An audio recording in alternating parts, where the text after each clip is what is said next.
સહજાત્મ સ્વરૂપ પરમ ગુરુ પરમ કૃપાદેવ પ્રત્યે પૂજ્ય શ્રી મગન બાપાની અપૂર્વ ભક્તિ, શરણ અને આશ્રય.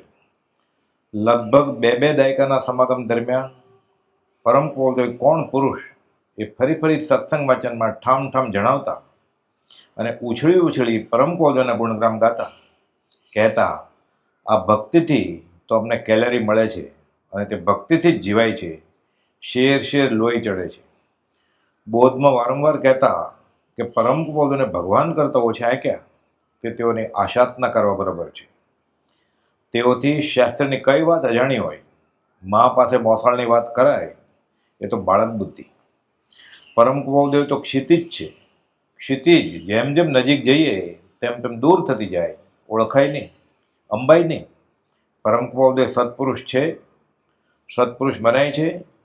હા, તો સત્પુરુષે તો કહ્યું જ છે કે હું પરમાત્મા છું, હું બીજો શ્રી રામ કે બીજો મહાવીર છું. સત્પુરુષ જૂઠું તો બોલે નહીં. હવે જો પરમ કૃપાળુને સત્પુરુષ મનાતા હોય તો પરમાત્મા માનવા જ પડે.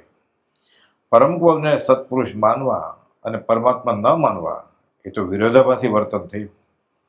સત્પુરુષમાં પરમેશ્વર બુદ્ધિ, તેને પરમ ધર્મ કહ્યો છે. અહીં તો માત્ર પરમેશ્વરમાં પરમેશ્વર બુદ્ધિ કરવાની છે. આ ભવે માત્ર 13 વર્ષની ઉંમરે પૂજ્ય શ્રી મગન બાપાએ પરમ કૃપાળુદેવ શ્રીમદ રાજચંદ્ર ભગવાનના ખડગાસનવાળા ચિત્રપટના વડવા આશ્રમના મોટા દરવાજે દર્શન કર્યા. દર્શન થતાં જ પૂર્વભવના સંસ્કારને લઈને નજરાઈ ગયા. આ કોઈ અલૌકિક પુરુષ છે, દેવાંશી નર છે, એ હૃદયમાં ઊંડી છાપ લઈને ઘેર આવ્યા અને 6 મહિના પરમ કૃપાળુના દર્શન સ્વપ્નમાં પણ થયા કરે. અને હવે બીજો મન મંદિર આણું નહીં, એ મુજબ ફક્ત રાજ એ રાજ એક તારો આધાર રાજ.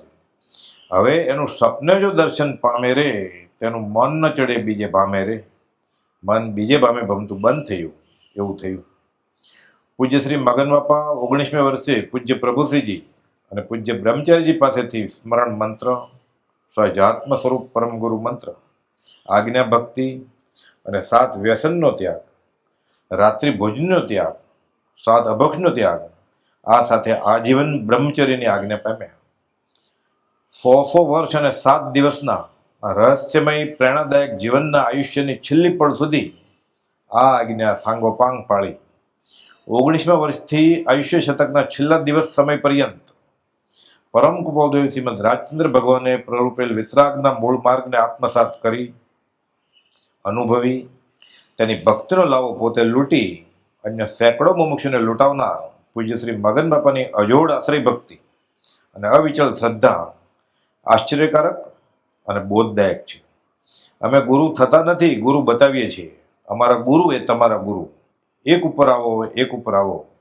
પૂજ્ય પ્રભુશ્રીજીના આ વચનોને સાંગોપાંગ આત્મસાત કરનાર અને સમગ્ર જીવન દરમિયાન આ જ બોધ વચનની વર્તન અને આચરણથી, વાણીથી લાણી કર્યા કરનાર પૂજ્ય શ્રી મગન બાપાની આ અપૂર્વ ભક્તિ, આ શરણ અને આશ્રય કેવા હતા કે પૂજ્ય પ્રભુશ્રીજી અને પૂજ્ય બ્રહ્મચારીજીના ઘનિષ્ઠ સમાગમે પરમ કૃપાળુનું યથાર્થ ઓળખાણ થયું અને આખું જીવન જયકાર શ્રી ગુરુ રાજનો જન જગતમાં અહીં ગજાવજો, શુભ ભક્તના એ ધર્મ તે અતિ પ્રેમ સાથ બજાવજો, આ મુજબ કર્યું.